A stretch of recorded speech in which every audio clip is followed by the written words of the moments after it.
नमस्ते, आपका स्वागत है इंस्पिरिन एमडीपी हिंदी में। यहाँ हम शोर शराबे से दूर जिंदगी की गहराई और खुद को बेहतर बनाने की बात करते हैं। अगर आप भी सुकून के साथ आगे बढ़ना चाहते हैं तो आप सही जगह पर हैं।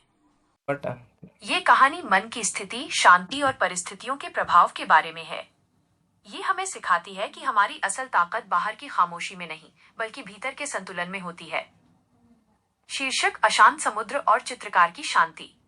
अध्याय 1: एक चुनौती और दो चित्र। एक राजा ने घोषणा की कि जो कलाकार शांति, पीस को सबसे बेहतरीन तरीके से एक चित्र में दर्शाएगा, उसे भारी इनाम दिया जाएगा। कई बड़े चित्रकारों ने अपनी कला दिखाई। अंत में राजा ने केवल दो चित्रों को चुना। पहला चित्र एक शांत झील का था। झील का पानी दर्पण की तरह साफ था, जिसमें नीले आसमान और सफेद बादलों की परछाई दिख रही थी। किनारे पर हरे भरे पेड़ थे। जो भी उसे देखता, उसे तुरंत शांति का एहसास होता। सबने मान लिया कि यही सर्वश्रेष्ठ है। अध्याय 2: तूफान के बीच का चित्र। दूसरा चित्र बिल्कुल अलग था।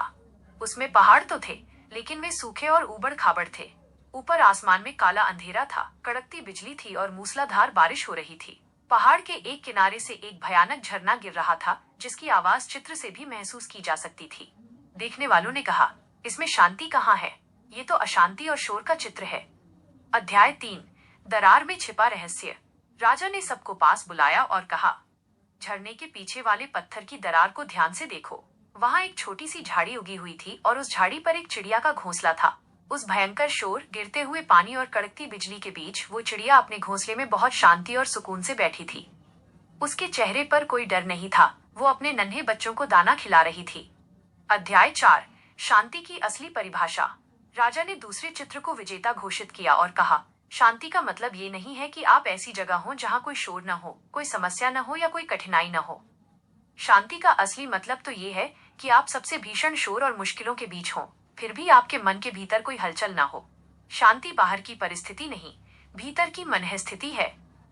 कहानी का गहरा विस्तार: द विजडम कॉन्टेक्स्ट। परिस्थिति बनाम मनःस्थिति। हम अक्सर सोचते हैं कि छुट्टियां मनाने या पहाड़ों पर जाने से शांति मिलेगी, लेकिन अगर मन अशांत है तो वहां भी चैन नहीं मिलेगा। केंद्र में बने रहना, सेंटरिंग। वो चिड़िया हमें सिखाती है कि जब आपका ध्यान अपने लक्ष्य और अपनों पर होता है तो बाहर का तूफान आपको डिगा नहीं सकता। भ्रम और वास्तविकता। शांत झील वाली शांति अस्थायी है, एक पत्थर फेंकने से भंग हो जाएगी, लेकिन तूफान के बीच वाली शांति स्थायी और शक्तिशाली है। जीवन का सबक: अपनी शांति के लिए दुनिया के शांत होने का इंतजार मत कीजिए। दुनिया कभी शांत नहीं होगी। आपको बस उस चिड़िया की तरह अपने भीतर एक ऐसा घोंसला बनाना होगा जिसे कोई भी बाहरी शोर हिला न सके। याद रखिए, नाव तब तक नहीं डूबती जब तक पानी उसके अंदर न चला जाए। वैसे ही बाहर की मुश्किलें आपको तब तक परेशान नहीं कर सकती जब तक आप उन्हें अपने मन के अंदर जगह न दें। नहीं, दुनिया आपको वैसा ही देखेगी जैसा आप खुद को देखेंगे। इसलिए खुद पर यकीन रखिए और आगे बढ़िए। अगर इस वीडियो ने आपकी सोच में जरा सा भी बदलाव लाया हो तो इसे लाइक करें और अपने किसी एक खास दोस्त के साथ शेयर जरूर करें।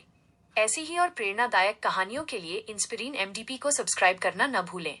अपना ख्याल रखें, मुस्कुराते रहें। मिलते हैं अगले वीडियो में। धन्यवाद।